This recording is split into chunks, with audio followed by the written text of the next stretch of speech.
What's happening in the world right now, coming up on NTD News. First, our top stories. 3 FBI whistleblowers are testifying publicly before Congress. They're exposing alleged abuses and retaliation by the agency. New testimony on classified documents. National Archives officials say classified materials have been mishandled by every administration since President Ronald Reagan. The USPS Postmaster General praising the Postal Service's recent financial improvements. However, lawmakers point out a spike in attacks on mail carriers. The latest county in Oregon votes to break off and join Idaho. That makes 12 counties so far. The county's residents feel their values align more with their neighbor.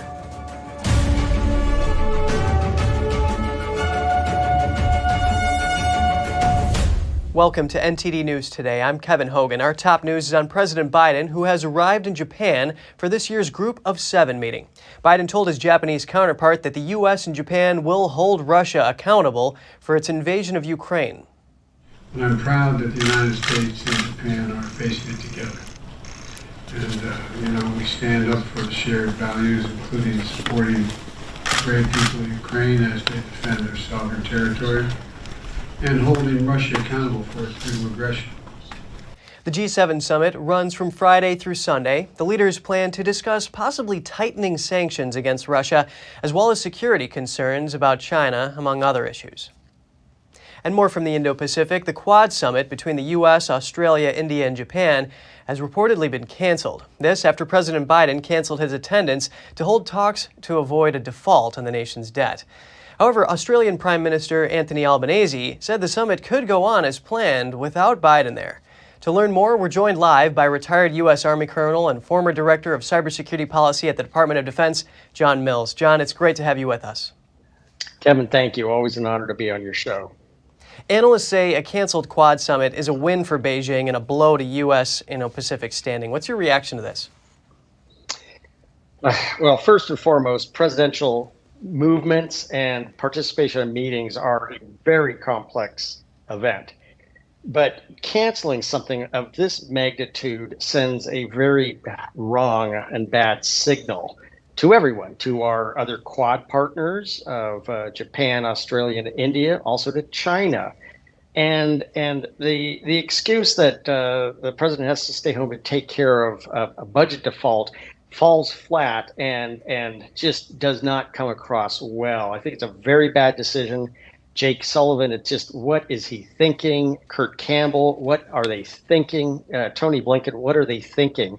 Very bad. It looks like Biden is staying home to do a spreadsheet. I'm not trying to be funny. It's just, I've done so many international events like this. This is really the wrong message. John, speaking of China, it's very likely that Chinese state-run media will paint America as internally divided and saying that it's not a reliable partner. Is this a big concern? Yeah, I really do. Honestly, I don't sign a whole lot to China television and the state media. Of course, they're going to play this game and you just ignore it. But it is a bad move by, and again, who are the ones who really are at fault on this? You got to assign responsibility. Jake Sullivan, Blinken, Kurt Campbell, bad decision. And, we're going to have the G7, but we can't do the Quad and we can't travel to Australia and Papua New Guinea. Those wonderful Southwest Island republics need us so badly, and a simple visit from Biden would mean so much and have such an impact, and yet he was too busy.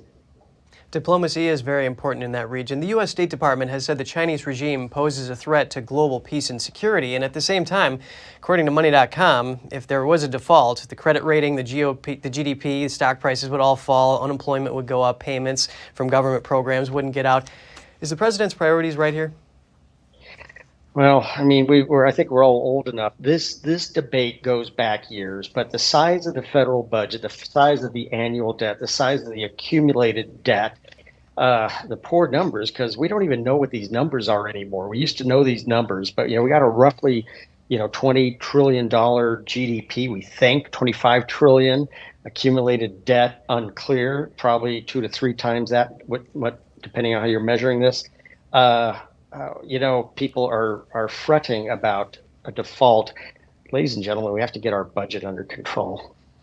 So, John, you can't be in two places at once, and of course, in-person meetings are very important. We are in the era of phones. Is it possible to do both?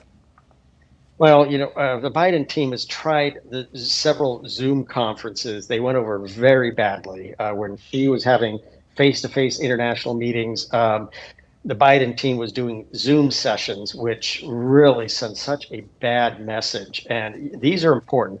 Biden's priority, he should have been at the G7. He should have been, because he's not personally negotiating the whole debt situation. That is not him. He has a chief of staff. He has other significant people who can do the sausage making. His priority, he should have been he's at the G7, but he should have done the Quad, visited Australia, visited Papua New Guinea. That is a far more effective use of the senior executive's time. The president does have a responsibility to represent the nation to other nations abroad. Retired U.S. Army Colonel John Mills, thank you so much for your time. Thank you so much, Kevin. 3 FBI whistleblowers testified today before the Select Weaponization of the Federal Government Subcommittee. They exposed details on alleged abuses of power by FBI leadership and how the Bureau allegedly retaliated against whistleblowers.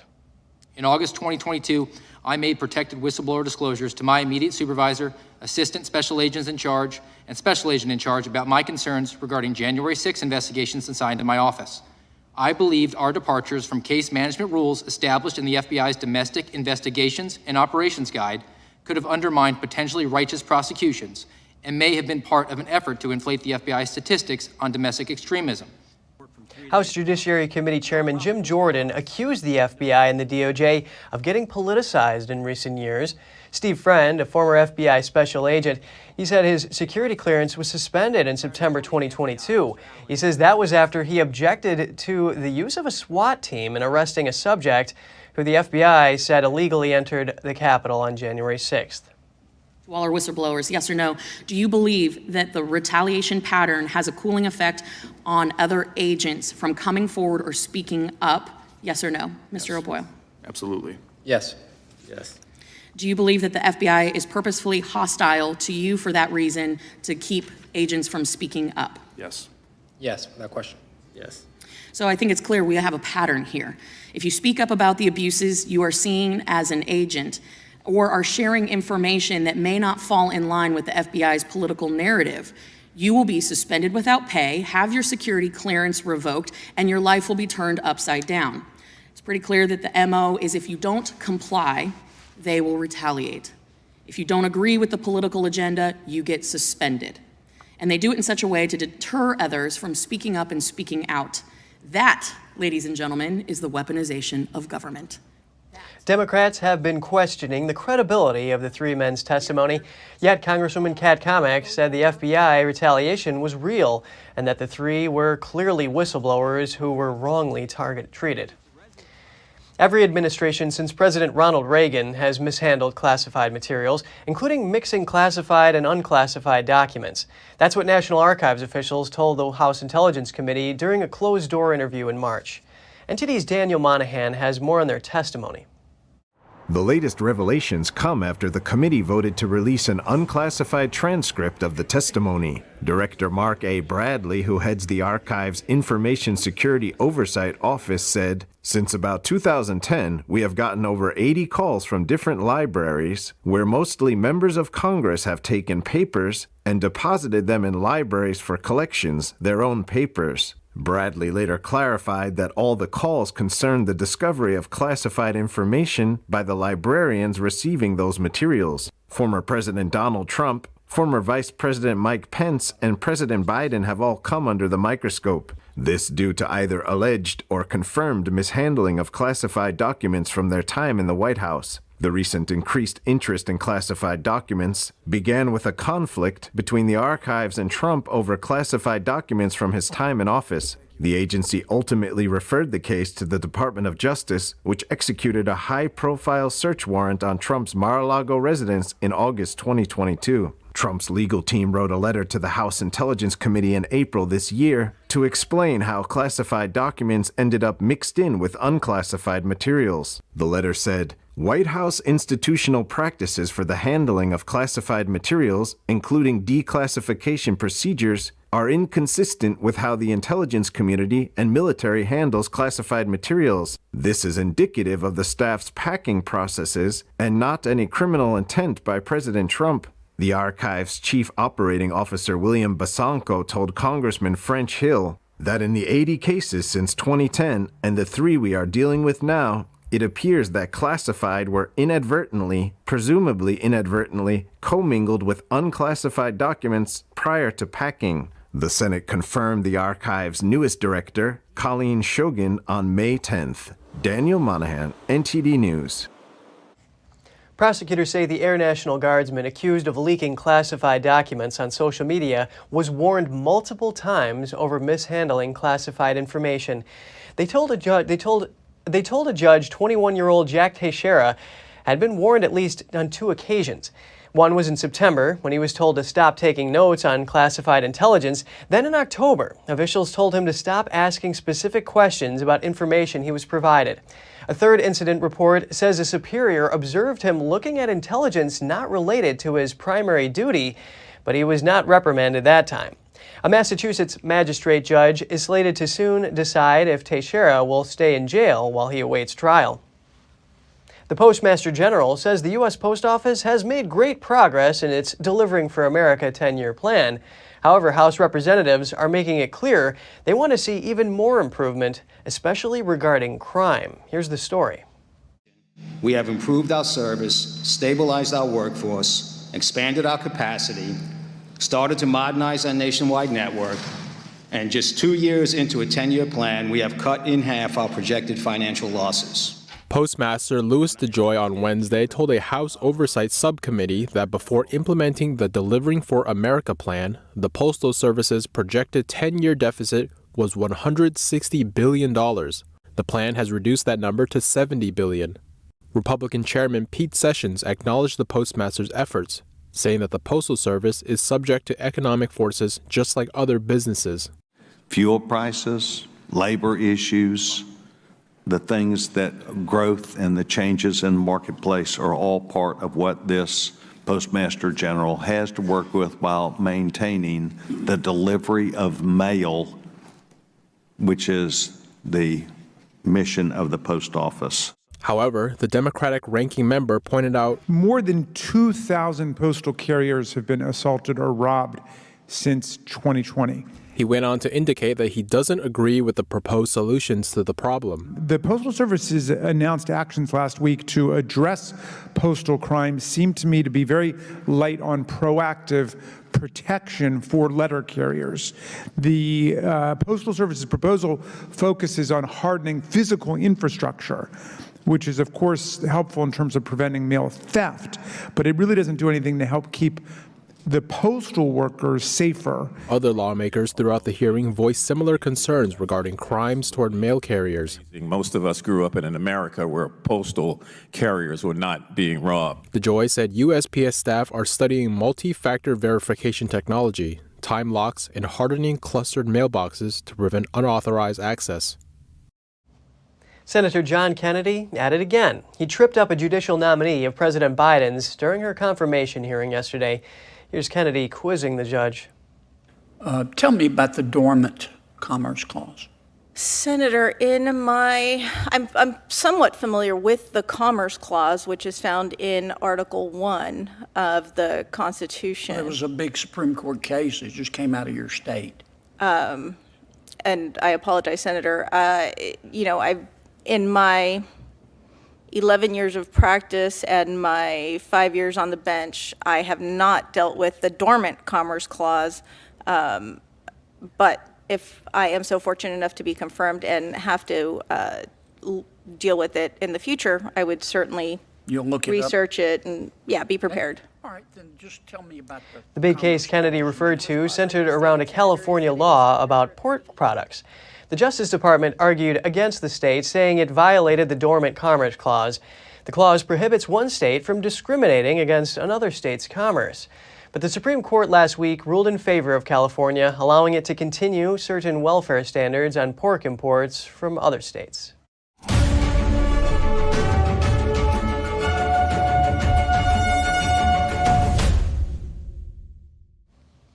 The The House of Representatives passes 2 bills in observance of National Police Week.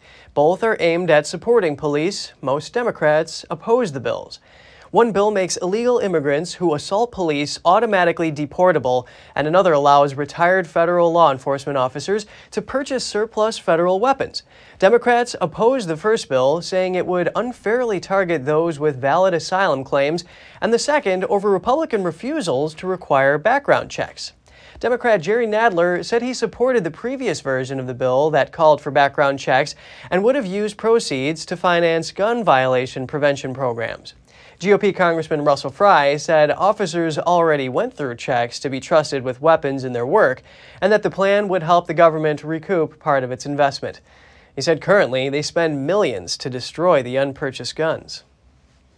Next, some updates on the border. We examine the Biden administration's parole with conditions policy that would have replaced the Public Health Order Title 42, and look at how current border policy is affecting states far from the border.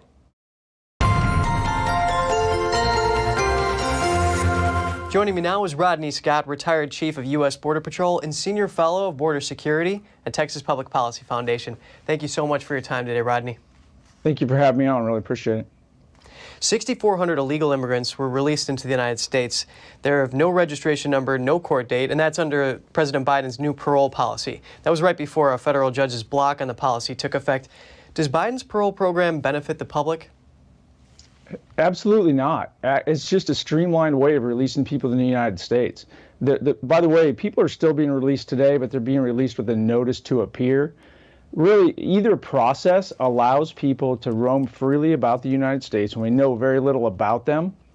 The NTA, they actually have a court date several years down the road. The parole is a short term, really, there's no court date. But either project or either program is a better way to say it, has the same end state. It's called catch and release. And as long as catch and release is still in place, we're going to continue to see massive illegal immigration. Rodney, can you tell us what has historically been done here in terms of court dates and what you're mentioning here, this notice to appear? Sure. So this has always been a challenge throughout my entire career, over 29 years, because the court system is so backed up. We've tried different things. But here's the catch. Over my 30-year career, every single day, I really believe the border was getting more and more secure. And what that really means, bottom line, is we had a better idea of who was crossing our border and we could respond more effectively.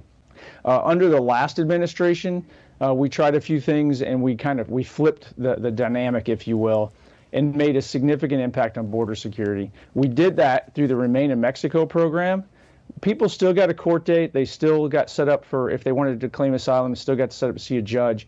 But we simply made them wait outside the U.S. We didn't give them the prize until after the court date. And then we shifted judges down to the border to expedite the new cases. Even though the old cases languished, they were already in the United States. Those combined efforts actually dramatically reduced cross-border illegal activity, and the court backlog, if you will, was actually dropping for the first time in years. This administration has completely wiped out all those wins and added millions to that court docket. And Rodney, I want to go over to New York. New York City is struggling with an influx of illegal immigrants, and that comes as New York Governor Kathy Hochul says officials are trying to set up these welcoming sites to relieve New York City. And Hochul is calling on congressional Republicans to give $1 billion to New York to help them. Is this the best use of taxpayer money? This is absolutely ridiculous. I can't even find a good analogy to make up for this. Border security is a good use of taxpayers' money. The United States Border Patrol, their mission is to actually secure the border and prevent people from illegally entering the United States. This administration wiped out the effective programs they had. They redirected actual funding for enforcement programs and for technology to what they call soft-sided processing facilities. And that just expedited the massive increase in illegal immigration. New York City is now repeating that same step. They're basically welcoming, they're creating all these incentives for people to come to New York, and that is just going to create more of a draw. Well, okay, Rodney, so what do you think, briefly, is the best policy to protect the health and welfare of these people seeking entry into the United States as well as the American public? So to some people this seems counterintuitive, but good border security is what keeps these people safe. The chaos on the border today, just like if there was chaos in any city, actually kills people. when you see this mass illegal migration, some people want to basically go like, I don't know, their compassion comes out, and that's right. We're a compassionate country. However, you need to think about the fact you're encouraging 2 or 3 more to come for every person that's allowed to exploit these loopholes and come in illegally. We can't do anything to protect these people on their route up here, and that's where they're actually getting sick. That's where they're getting raped. That's where they're getting robbed. Even if they're not in the hands of the cartel yet, the conditions that they're in are not sanitary in most cases. That's where people get sick. So when the United States Border Patrol encounters them, they get medical treatment, they get to see doctors, nurses, they get a quick evaluation. But sometimes, like in the recent cases, it's too late. And even the U.S. medical system can't save these people. The best thing we can do is actually have good border security, make sure people come into our country through the front door, and don't encourage illegal activity and don't create circumstances that put these people in the cartel's hands, which is unfortunately what this administration has done. Really great to have your insight. Rodney Scott, retired Chief of U.S. Border Patrol, thank you so much. Thank you. Have a good day. Appreciate it. Deutsche Bank has agreed to pay $75 million to settle a lawsuit. It was filed by women who say they were abused by late financier Jeffrey Epstein. They also accuse the German bank of facilitating his sex trafficking. The agreement resolves claims in a proposed class action suit in Manhattan federal court. Epstein was a Deutsche Bank client from 2013 to 2018. He died in August 2019 in jail while awaiting trial for sex trafficking. The bank reportedly did not admit wrongdoing. A Deutsche Bank spokesperson declined to discuss the agreement. He instead referred to a 2020 statement in which the bank acknowledged error in making Epstein a client. He also said Deutsche Bank has invested more than 4 billion euros to bolster its controls, processes, and training, and hired more people to fight financial crime. Walgreens' parent company has reached a multi-million-dollar settlement over its role in San Francisco's opioid epidemic. On Wednesday, officials announced Walgreens Boots Alliance Incorporated has agreed to pay $230 million to settle a civil lawsuit that alleged the drugstore chain was liable in the crisis. The U.S. District Judge in San Francisco accused the company of a 15-year failure to properly scrutinize opioid prescriptions and flag possible misuse of highly addictive drugs. A judge ruled last August pharmacies in the city received more than 1.2 million opioid prescriptions with red flags for over a decade, yet performed due diligence on less than 5% of them before dispensing them. Walgreens disputed liability and did not admit fault in a statement. The settlement has averted a trial to determine damages. U.S. household debt reaching record highs. An increasing number of Americans are not paying back their credit card debt, and this is worrying. Here's more. American household debt surpassed $17 trillion for the first time in the first quarter this year, according to recent Federal Reserve data.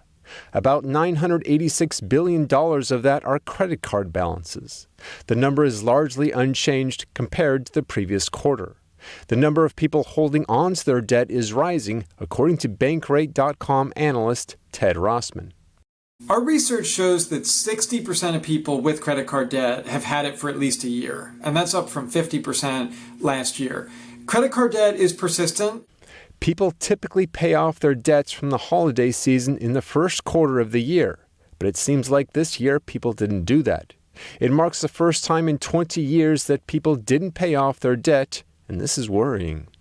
Credit card debt can really hold you back financially. I think especially when you owe more than $5,000, that's when I think it really becomes dangerous that you could be holding this debt for decades. This could set you back in other areas of your life. We hear about people delaying milestones like marriage and having kids because of financial factors. Credit card debt jumped 17% compared to a year ago. What's causing this to happen? Here's economist Peter Earle from the American Institute of Economic Research. The combination of higher prices due to inflation, stagnating wages, and a slowing economy has made it tougher for consumers to keep up with their typical cost of living. I think it's really that combination, the fact that everything costs more and the fact that rates are higher. People are having trouble paying down these balances. Rossman says that people have to make paying off credit card debt a priority among everything else because credit card rates are much higher than other forms of debt. To relieve some pressure, he suggests taking out a personal loan as a form of debt consolidation or seek nonprofit credit counseling. You could also take on a side hustle or simply cut expenses. More Oregon counties throw their support behind breaking off and joining Idaho. The Greater Idaho movement now has 12 Oregon counties working to merge into the state. Last night, Wallowa County voted to join the Greater Idaho movement. A spokesperson said the result shows Eastern Oregonians are ready for a long-term solution that actually resolves the urban-rural divide in Oregon. Portland Democrats promoted an ad campaign before the vote, calling it an extreme right-wing effort. Greater Idaho filed a complaint over the ads with the state. According to the movement, merging the conservative East Oregon counties with Idaho would benefit Oregon's state budget and end political gridlock. If both states and the U.S. Congress eventually approve the merger, Oregon will lose about 400,000 residents, about 9% of its population. Idaho would gain around $170 million annually in new tax revenue. Caught on camera, an Iowa police officer took a ride on the hood of a speeding car while attempting to stop a fleeing suspect. This is newly released body camera video of a traffic stop in March 2021.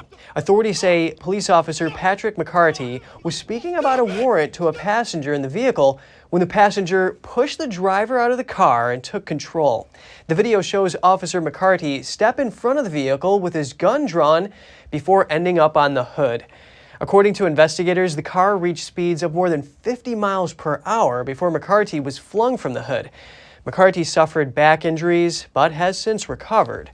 In March, the driver entered a guilty plea to serious injury by vehicle as part of a plea bargain. Last week, he was sentenced to up to 5 years in prison in order to pay restitution to Officer McCarty. The Department of Agriculture is moving toward vaccinating California condors against bird flu. Emergency approval for the vaccine comes after more than a dozen condors have been killed by the virus. There are just over 500 of them left in the world, so the deaths are said to have set conservation efforts back by a decade or more.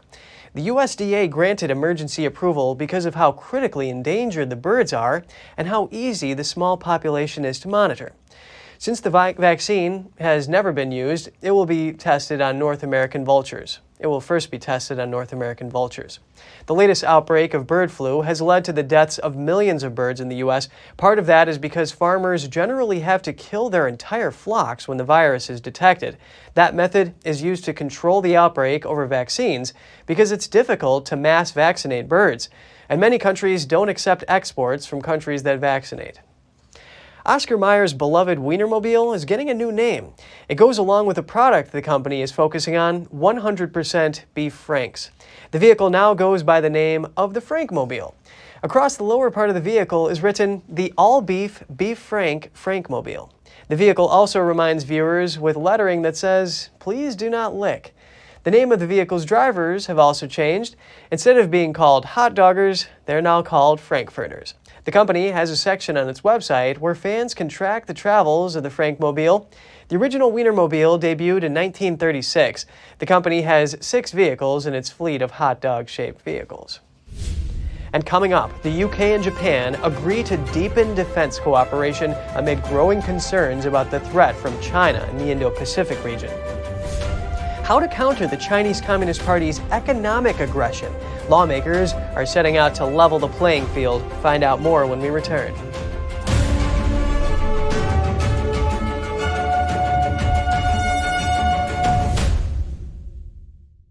Did you know ESG is impacting every part of your life? From rising gas prices to global food shortages to out-of-control inflation, even losing your freedom of speech and being censored on the internet. It's all being driven by ESG ideology. Who's in control? What can you do about it? Find out in The Shadow State, the first documentary exposing ESG. The ESG movement of governments and corporations operates in the shadows. Only the light of truth can expose it. Watch The Shadow State documentary, streaming now. The lasting beauty of realistic oil painting. Brilliant, expressive, and inspirational. The 6th NTD International Figure Painting Competition. Guided by pure authenticity beauty and goodness. Invites you to join us on a journey back to traditional art. The Gold Award is $10,000. For more details, please visit oilpainting.ntdtv.com.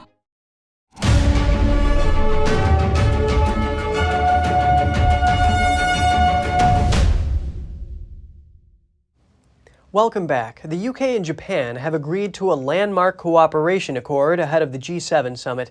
The accord will further the two countries' defense security and cyber ties amid growing concerns over the threat from China.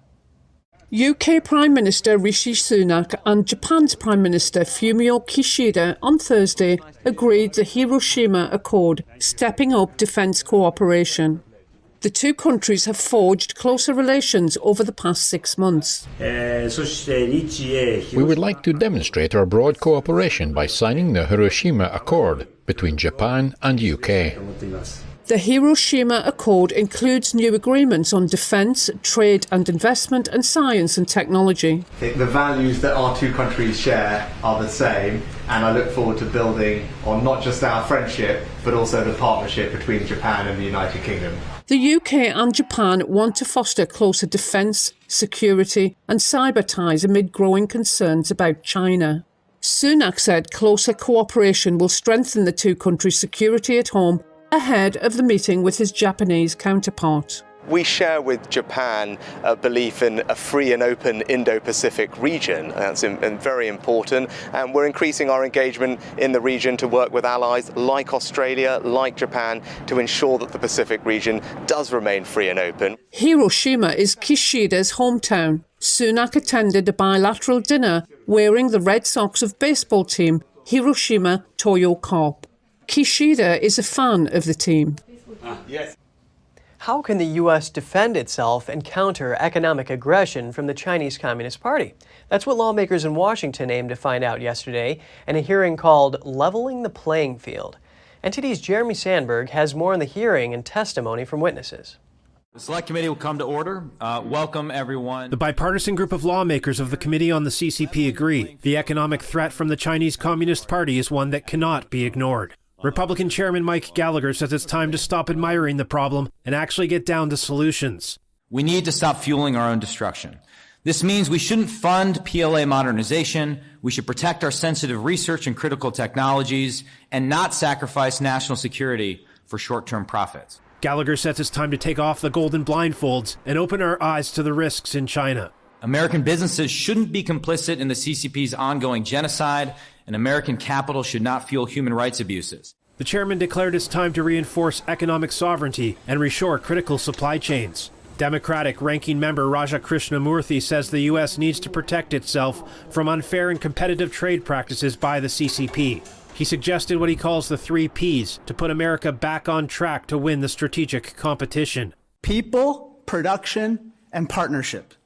3 witnesses testified. They gave a long list of examples of how the CCP has been waging economic warfare on the U.S. for decades. Ambassador Robert Lighthizer. They reduce their cost of manufacturing by taking advantage of very low environmental standards. They target U.S. businesses and are trying to monopolize the supply of critical minerals in the world. In short, if this is not economic war, what is? Roger Robinson, former Reagan national security official, took aim at Wall Street and U.S. regulators, describing what he called arguably the largest strategic financial scandal in modern history. He says roughly 5,000 publicly traded CCP-controlled companies, many involved in egregious human rights and national security abuses, have been allowed to enter retirement and investment fund portfolios with little to no screening for decades. There are well over 100 million Americans holding the stocks and bonds of U.S.-sanctioned and other Chinese corporate bad actors. Do we really believe that the American people would have wanted to be holding unwittingly the stocks and bonds of Soviet companies or those supporting Nazi Germany? Robinson says CCP enterprises should be delisted and deregistered from U.S. exchanges, and Congress must take action to make it happen. Committee members are traveling to the UK Thursday to coordinate with British officials to more effectively counter China's communist regime. Jeremy Sandberg, NTD News. China refuses to be called a developed nation. This as Washington looks to strip China of its developing country status. Experts break down the tangible benefits Beijing reaps from that tag. A Chinese foreign spokesperson rejected the title of developed country last week, saying the label the U.S. wants to put on China won't stick. He added, China's per capita GDP last year came in at less than $13,000, only 1/6 of the U.S. level. Yet, such statements seem to defy Beijing's propaganda at home. The regime has been trumpeting its rise from poverty to so-called modest prosperity. In this context, it's contradictory to still call itself a developing country. Another commentator says the communist regime is cashing in on the duality of its identity. They want the world to believe that under Xi Jinping, China has become the most powerful country on earth and will soon overtake the U.S. as the world's largest economy. On the other hand, with the title of developing country, it seeks to reap economic benefits from the international community. What privileges are granted to a developing China? The United Nations offers various discounts to the country in its regular budget contribution. According to a Heritage Foundation report, these discounts cut China's dues by nearly $50 million in 2023. And through its WTO membership, China maintains its most favored nation status with countries like the US. That means access to larger markets, higher subsidies, and lower tariff rates. The World Bank designates China as a middle-income country. Until 2025, Beijing can still receive its low-interest loans. The amount, up to $1.5 billion per year. Besides that, China also refused to pay into the UN's Climate Loss and Damage Fund for developing countries. Instead, Beijing argued that it should become a recipient of the payments. China is now the largest greenhouse gas emitter, generating nearly 1/3 of the world's carbon dioxide each year. That figure is more than all other developing countries combined. Meanwhile, Beijing is leveraging money to grow its political influence. Over the decade its Belt and Road Initiative has been operating, the Chinese regime has funneled some $1 trillion to nearly 150 countries, making itself the world's largest official creditor. If you have any news tips or feedback for the show, don't hesitate to email us at news.today@ntd.com.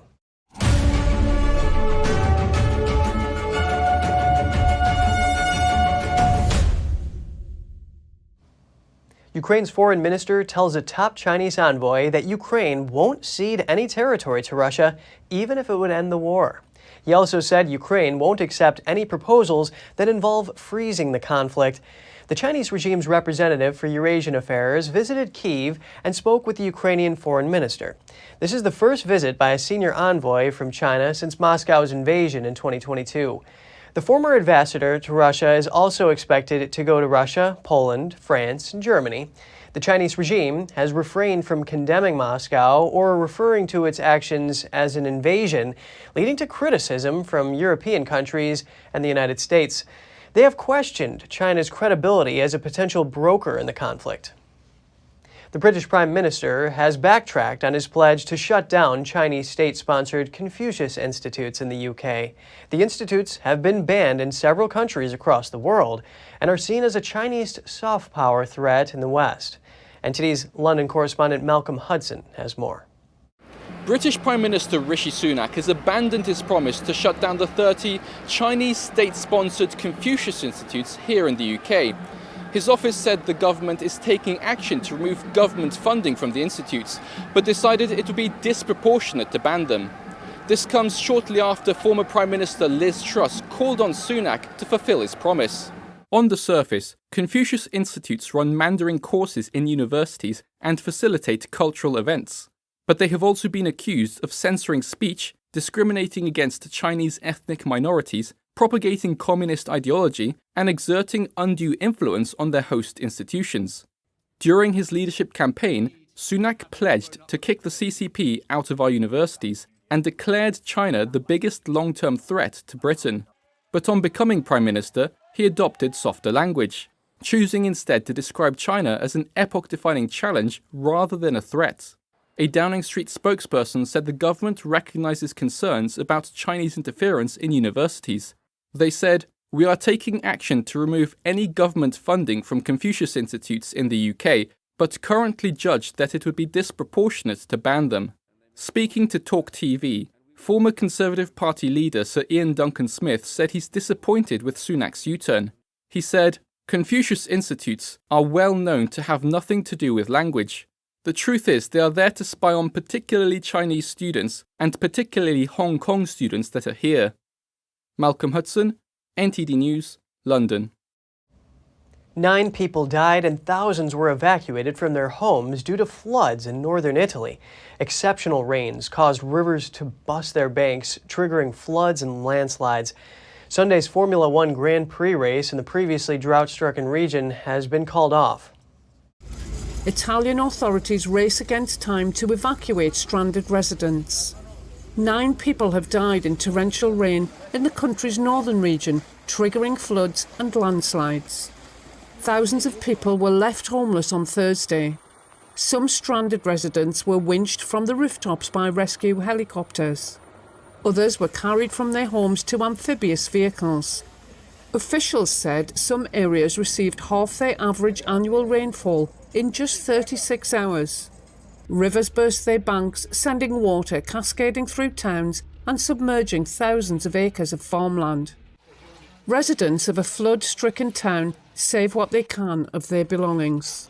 I was expecting the river to rise after the red alert warning came through, but instead of breaking through in 2 or 3 places, it burst its banks and the water came with no warning.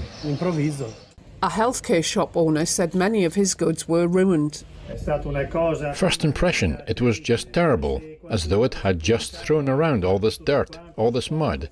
It was just terrible to see. Authorities said flooding had hit 37 towns and communities and around 120 landslides had been registered. At least 1 bridge collapsed and rail services were suspended. Formula One's Grand Prix set for Sunday in nearby Imola was called off over safety concerns. Drone footage from the Imola race circuit showed part of the area underwater.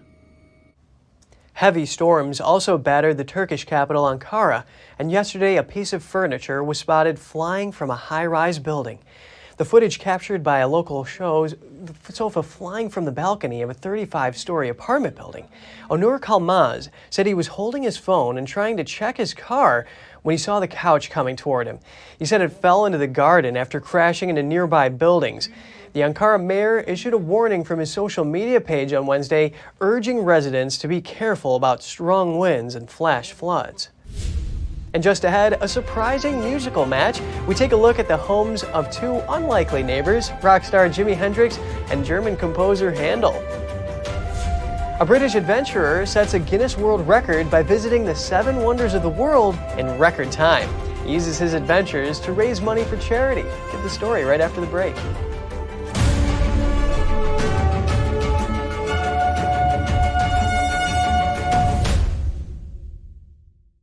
Henry Repeating Arms manufactures a line of classic American-made rifles and shotguns. With over 200 models to choose from and a wide variety of finishes and calibers, there's a Henry that's right for you. Every purchase is backed by our lifetime warranty and award-winning customer service. We invite you to order a copy of our free catalog and decals. Simply call the number on your screen or visit henryusa.com. That's henryusa.com. The Fixture Pioneer, CGM. Professional AI intelligent fixtures. All-round integration of 4 systems.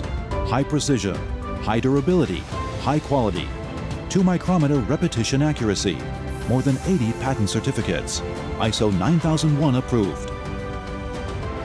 Precision clamping to meet your every need. CGM has it all. Pride of Taiwan, CGM.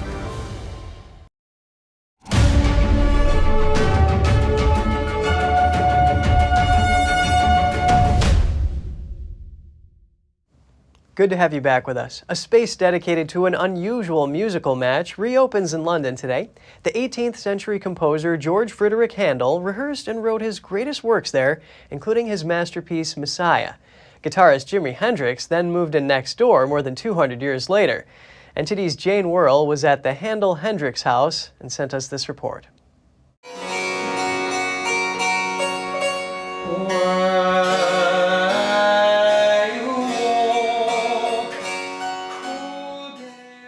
It was here where the composer George Frederick Handel wrote his greatest works. Handel composed all his music from 1723 onwards in this house, and that includes some of his most enduring and famous works. So, for example, the coronation anthems, one of which, Zadok the Priest, we heard a week or so ago at the coronation of His Majesty King Charles III. He wrote most of his 42 operas here, and perhaps most famously, he wrote Messiah. He wasn't the only musician to feel at home here. More than 200 years later, Jimi Hendrix moved into an adjoining apartment. His room, recreated from photographs, documentary evidence, as well as memories from his girlfriend. It's a special place to come and experience, and it's a special place for Jimi Hendrix. He said that this place was the first place in which he ever felt truly at home. His time here was short, between 1968 and 69. Among his belongings is a vinyl copy of Handel's Messiah. Kathy, his girlfriend, says that his favourite music was the blues. We know he did enjoy listening to Handel, to Bach, and to classical music, actually, is for sort of quiet reflection and thought, really. Both musicians came to London to advance their musical careers. It's said that Hendrix once encountered Handel in the bathroom. Apparently, Jimi Hendrix thought that he went upstairs to his bathroom and thought that he saw the ghost of Handel. Whether or not he did, we will never know, but perhaps the fun thing is that he thought he did. The museum staff hope visitors will feel like guests in the homes of Handel and Hendrix, and that it continues to be a place where music is composed and performed. Jane Worrell, NTD News, London. In Britain, during the King's coronation, bells across the country rang out. Ringing church bells for important occasions is a beloved tradition in the UK, but there's a problem. With an estimated 30,000 bell ringers and 38,000 chain-ringing bells, there needs to be more hands to haul the ropes. In a church in Birmingham, a group called Brumdingers is practicing a centuries-old tradition, bell ringing. Some of the ringers joined recently in a recruitment drive for the coronation. We've probably had a couple of decades of not really realising that the ringing population is getting older, and there's been a general loss of ringers. So we're running a campaign now to just raise the awareness of ringing and encourage more people to take it up. Bell ringing takes time and requires concentration, good timing and teamwork to get the peals ringing melodically. It doesn't require much strength and makes a lot of noise, so it's an ideal activity for children to learn at a young age. But how to make it appealing for children? Well, I used to get annoyed when the kids were looking at their phones rather than doing what I used to do when I learned to ring, which was sort of learn a ringing book. But I realised that actually to keep the kids engaged, that phones are part of their lives. So they now have ringing apps and they keep in touch with their friends, and that's fine. One of the ways to make sessions fun while you're learning to ring is to introduce games. The Brumdingers are split into two teams and compete for points in a series of games. Here they are balancing chocolate bars on their heads as they ring, points lost for dropped bars. The youngest members of the group are 9-year-old twin brothers. They've developed a very strong enthusiasm for ringing. It's like it's a challenge every day because it's not like you know everything and you're always learning something new. Well, I got introduced to it and I thought it was fun. But there's not a specific reason why I think it's fun. I just think it's fun for some reason. I don't know why. This member is only 10 but has been ringing for 6 years already. You would definitely go for it, but you can't just wake up and do it. It's something that will have to learn over time. But once you've learned how to do it, you'll really enjoy yourself. The oldest Hebrew Bible in the world sold at auction for a record-breaking $38.1 million. It's called the Codex Sassoon, and it dates back to the late 9th or early 10th century. It's believed to be the first book from the Hebrew Bible. First book form of the Hebrew Bible. In earlier centuries, portions of the text were written in scroll form, which came to be known as the Dead Sea Scrolls. The Codex Sassoon includes 792 parchment pages. It's made from animal skins and weighs more than 26 pounds. The head of books and manuscripts at Sotheby's called it one of the most important texts in human history. The Hebrew Bible is the foundation of Judaism, Christianity, and Islam.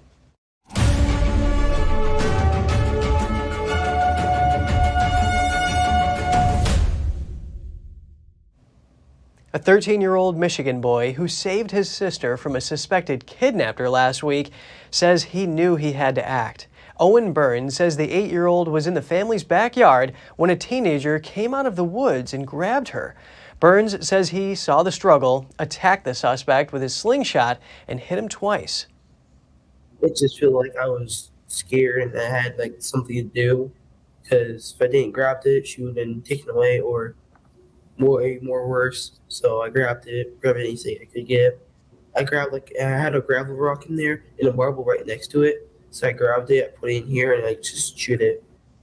Police say Burns' heroic action saved the girl by allowing her to escape the 17-year-old's grasp. The suspect is charged with attempted kidnapping and child enticement, as well as assault and battery. Police say they expect he will be tried as an adult in court.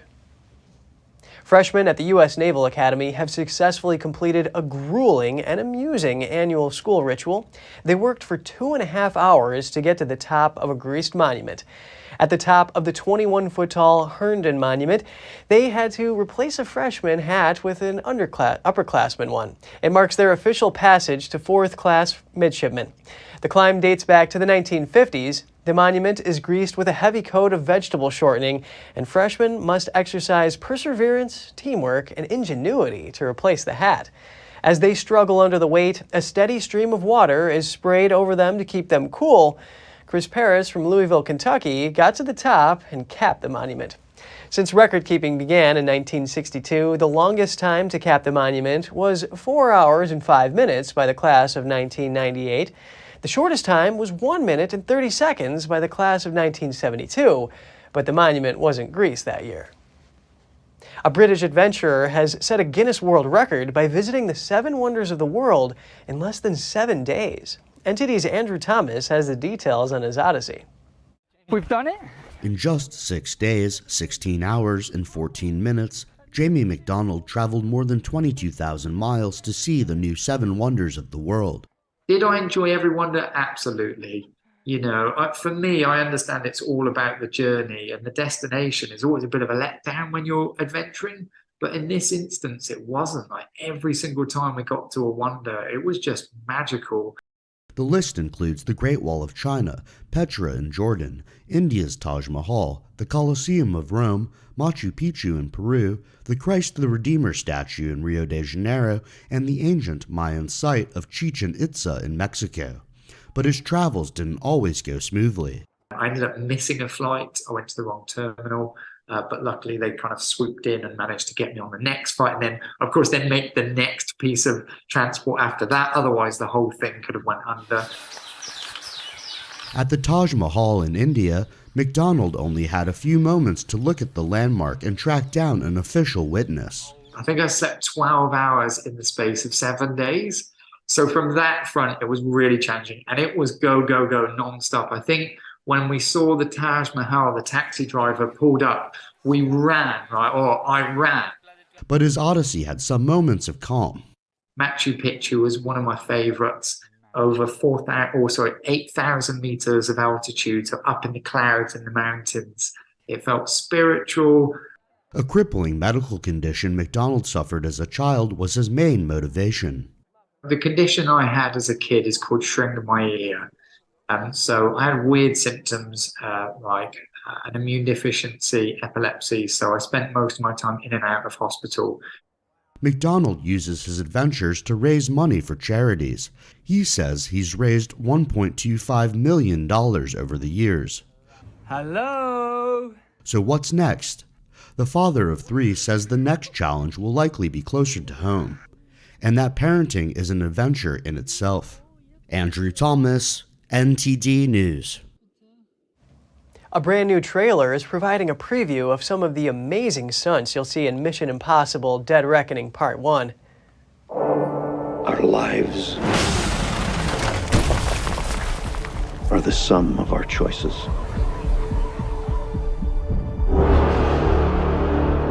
And we cannot escape the past.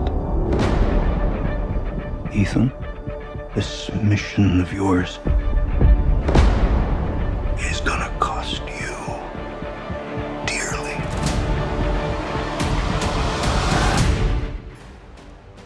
The upcoming action spy film is written and directed by Christopher McQuarrie.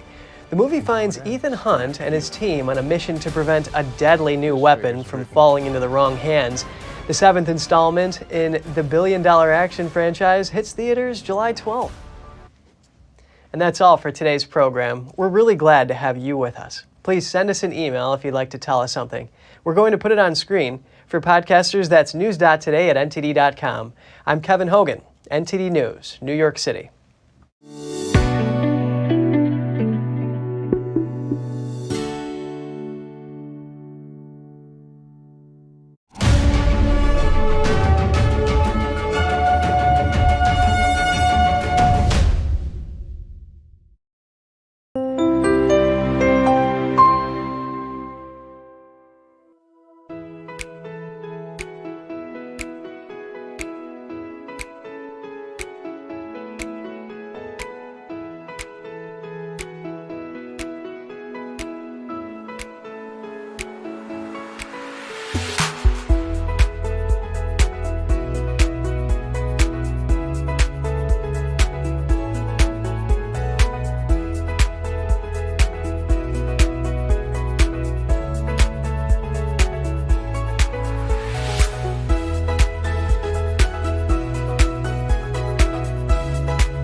Thanks for watching us on YouTube. Did you know YouTube only keeps selective videos on its platform? So if you want to make sure you get the full picture, just subscribe to our newsletter.